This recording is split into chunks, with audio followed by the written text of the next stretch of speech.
الرجيم بسم الله الرحمن الرحيم پدریز ناس د دې بختورې غونډې مشر میلمه فدا محمد خان لالا نور سپینګیري مشران د ادم خان لالا والو زما د ګران ورور ګوهر خان پورې ټول مشران په پنډال کې ناس مشرانو همزولو کشرانو السلام علیکم. صدر صاحب په حواله یقینا ډېرې د غم ډکې خبرې مو شوې او ډېرې د عبرت خبرې مو شوې، د عهد خبرې مو شوې. زه د ادم خان لالا په فیسبوک مې لیدلی یو شعر و هغه ستاسو د مخې ویم، وایي د لښکر سړی د یوړو دلاور سړی د یوړو، د لښکر سړی د یوړو دلاور سړی د یوړو، مرګه څه کانې دې وکړې خاص د سر سړی د یوړو. یقینا په سعودي عرب کې مشته ټول پښتانه په خصوصي توګه د عوامي نیشنل پارټۍ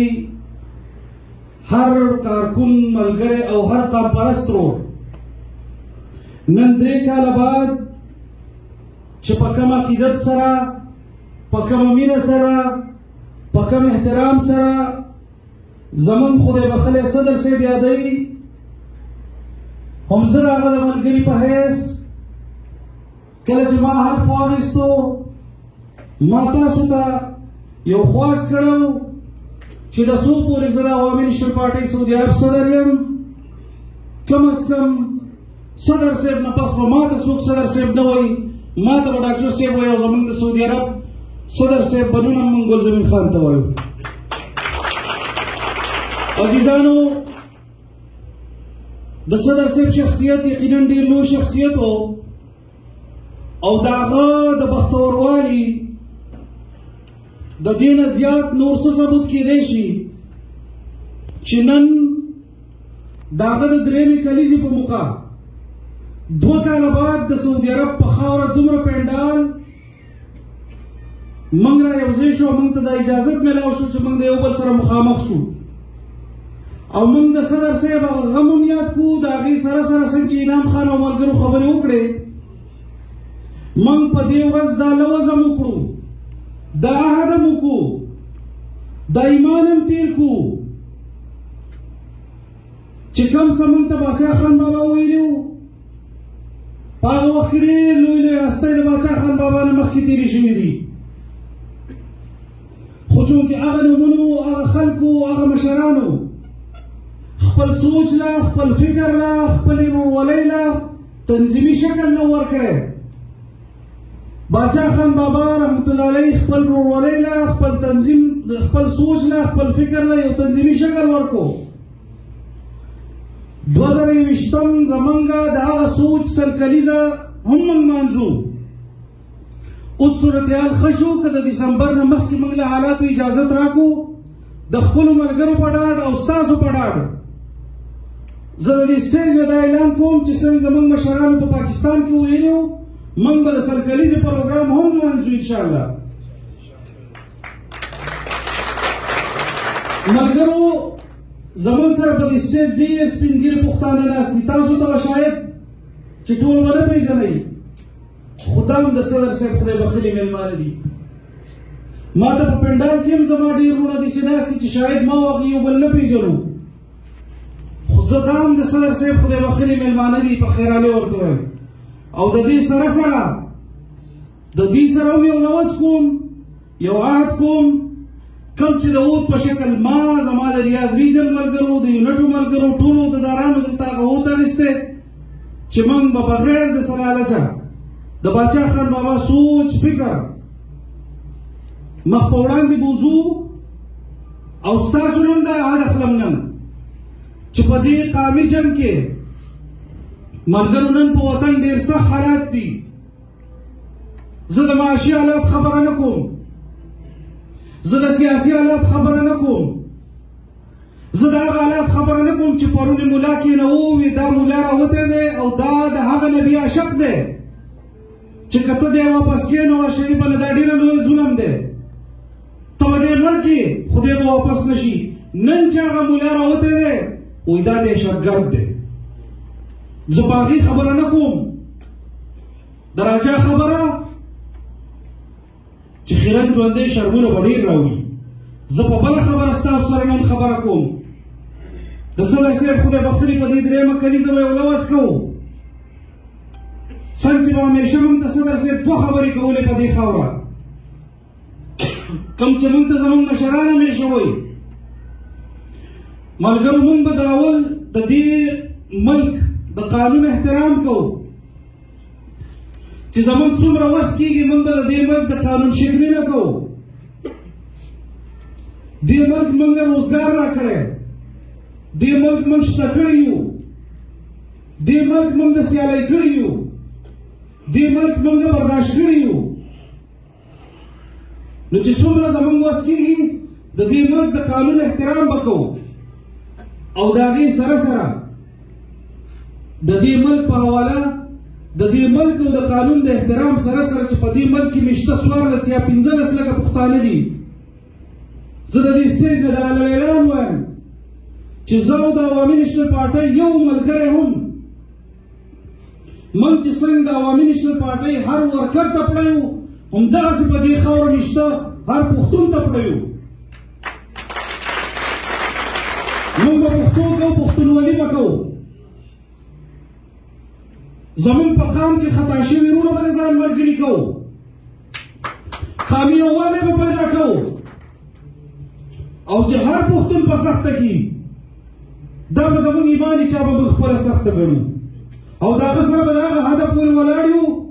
چې د څو پورې زموږ وس کېږي او یا موږ د هغه د ستونزه او سخته ختمه کړي. د هغې نه پس د وطن خبره کوو. ګوهر خان یو شعر ووایي موږ چې په کوم وطن باندې پاتې کېږو، په کوم وطن پیدا شوي یو، زه د پښتونخوا وطن خبره کوم،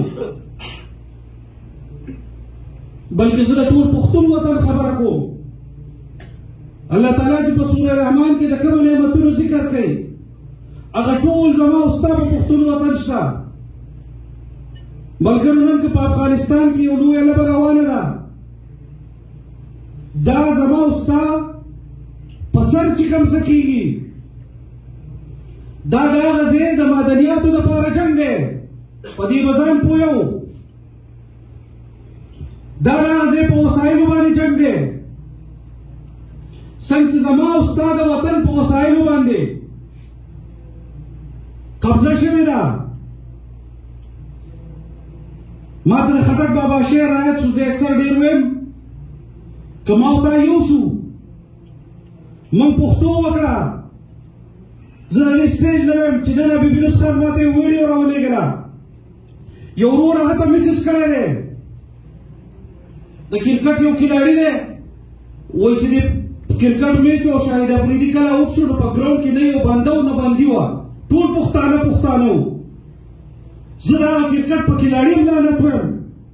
خو د هغې سره سره زه ګیله د خپل پښتون ورور نه کوم. کوم چا چې میسج رالېږلی زه یې پېژنم نه، خو حبیب یونس خان ته زما جواب دا و چې زه په وثوق او په ایماندارۍ سره وایم چې تا ته چا کوم میسج رالېږلی د پښتنو او د پښتو ټیکهداران ما او تا ګڼي، خدای به ما او تا د پښتو او د پښتنو مشران نه ګڼي. ملګرو د څو پورې چې موږ خپل مشران نه دي پېژندلي، د څو پورې چې موږ خپل صحیح او په دې قام مین مشران اسمبلیو ته نه دي لېږلي، ما او تا په یو جمهوري ملک کې ژوند کوو. د هغه وخته پورې کم از کم زه د یو ورکر په حیث دا وایم چې زه به منډه کوم، زه به خپل قامي جنګ کوم، خو چې زه دغه قامي جنګ د لارې او د کوڅې نه کومه به بل شان دي، او چې دا کله ما په پارلیمنټ کې په 12 ممبرانو کوو، ما چې ستا سره په الیکشن کې کومې 4 وعدې کړې وې، د صوبې نوم د پښتونخوا شو، موسی خیل صاحب چې څنګه وي د خدای بخښلي صدر صاحب و د هغه د ملګرو ارمان پوره شو. 18 ترمیم راغی، صوبایي خودمختاري راغله، ستا د صوبې بجټ د 4 اربه نه 400 اربو ته ورسېد، تا 12 په قامي اسمبلۍ کې ممبران ورکړي وو. په صوبایي اسمبلۍ کې تا دومره ممبران نه ورکړي چې یوازې حکومت وکړي، خو موږ د دغه خاورې وارثانو. کله چې په دغه خاوره دهشتګردي جوړه شوه، د قام او د خاورې دشمنان رالو، د عوامي نېشنل پارټۍ مشران ته وویل چې په 4 ورځو کې حکومت پرېږدئ یا په 3 ورځو کې. زه فخر کوم، ویاړ کوم په خپلو مشرانو. د قام نه یې تپوس نه دی کړی، مرګ ته یې ځان تړلی دی او چیلنج یې ورکړی دی چې زه به دا حکومت پوره کوم، د خپل سر په سودا به یې پوره کوم، خو خپل قام له به زه کومې وعدې چې مې کړي قامي ګټه به راوړم.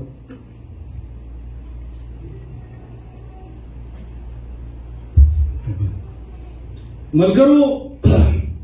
وخت تېر شو. د هغې نه پس په هغه وخت کې یوې خبرې ته ستاسو پام راګرځوم.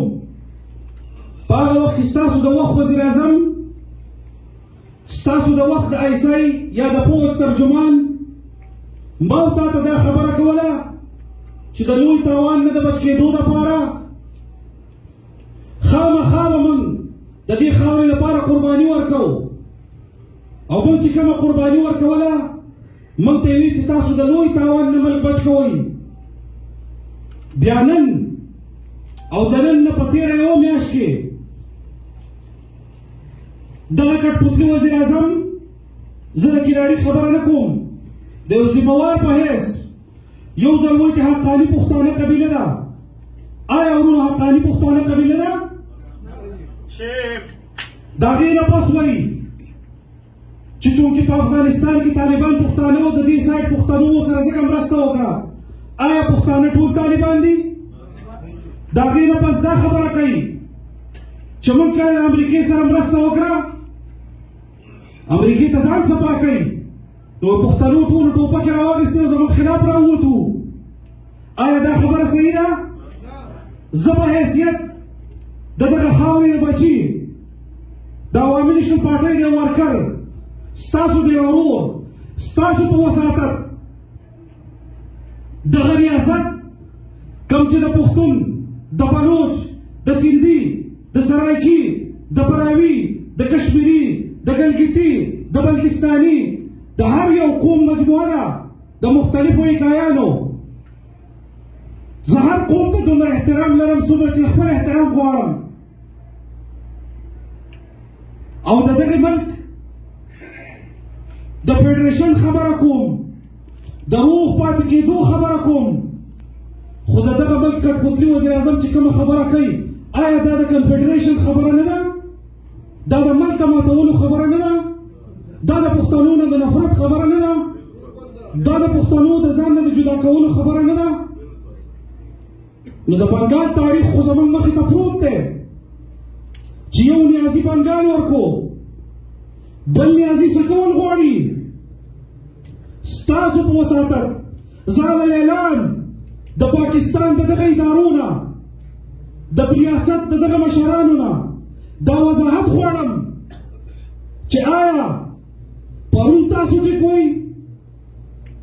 چې موږ له یو داد راکوو، موږ د سرونو قرباني ورکوله، موږ د وطن تحفظ کوو، موږ د دهشتګردو خلاف راوځو، او که نن تاسو ټیک یئ چې ستاسو دا کټپوتلي وزیر اعظم ما ته دهشتګرد وایي، موږ جنازې ورکړي، یو نه په سوونو، او د هرې جنازې سره دا 1100 څو شهیدان چې موږ یادوو، د هر یو شهید سره په لسونو جنازې نورې وتې دي. آیا دغه د دې خاورې خلک نه وو؟ دغه د دې قام بچي نه وو؟ او یوازې د نشنلیانو جنازې نه دي وتې ملګرو؟ په دغه خاوره آباد د هر پښتون چې کوم د دې خاورې سره مینه کوله، کوم په دې خاوره د پښتنو یووالی غوښتو، کوم د پښتنو د حق خبره کوله، کوم د وطن د سوکالۍ خبره کوله، که هغه د عوامي نېشنل پارټۍ ممبران نه وو هم د هغو جنازې نه دي وتې؟ زه ستاسو په وساطت ښه په نره د ریاست نه دا تپوس کوم چې دا وضاحت دې وکړي،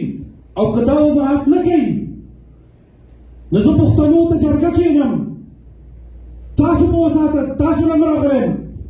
په سعودي عرب کې به هم ګرځو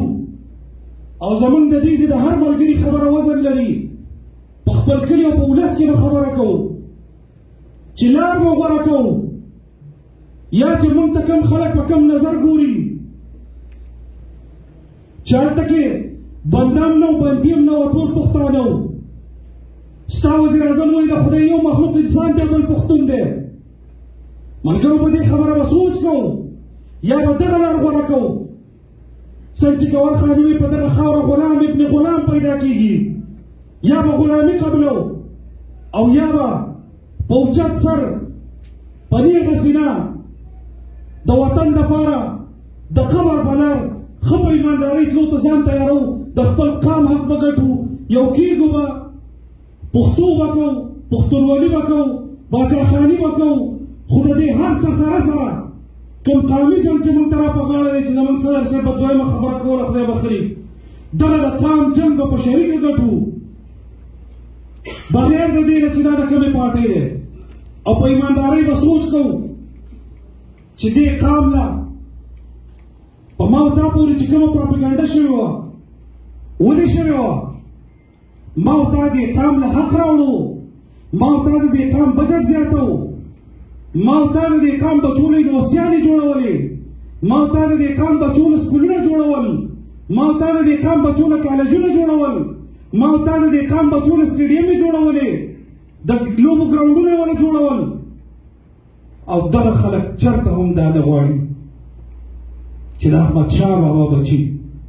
چې وایي د دلې تختې راوم چې را په یاد کړم د خپلې پښتونخوا د غرو سرونه، چې د احمدشاه بابا بچي کوم چې په دې خلکو په سلونو کاله حکومت کړی دی، هغه د یو ځل بیا یو شي، هغه د یو ځل بیا ځان وپېژني. ملګرو سوال درته کوم، دغه پښتانه وروڼه کوم چې بېلارې دي، د پښتو په خاطر، د وطن په خاطر، د خپلو بچو د مستقبل په خاطر هغو ته به کینو، جرګه کېږو به، مرکه به ورته کوو، سوال به ورته کوو او په خبره به یې پوهیو او د ځان ملګري کوو به تر څو پورې چې موږ دې قام له قامي ازادي، په دغه وطن کې برابري او په دغه وطن کې سوکالي، په دغه وطن کې خوشحالي، دا نه چې زما پلار هم دلته و، بیا زه هم دلته یم، زما بچی به هم دلته یا به مسافر وي. خبرې مې اوږدې شوې،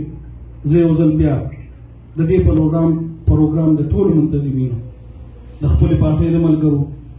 او زما په نظر کې دي څه ملګري چې زموږ د پارټۍ نه دي هم نن راغلي دي زموږ سره په دې پنډال کې هم ناست دي او پروګرام په انتظاماتو کې هم ولاړ دي، د میډیا د ملګرو، د سوشل میډیا د ملګرو. مجبور صاحب ناست دی،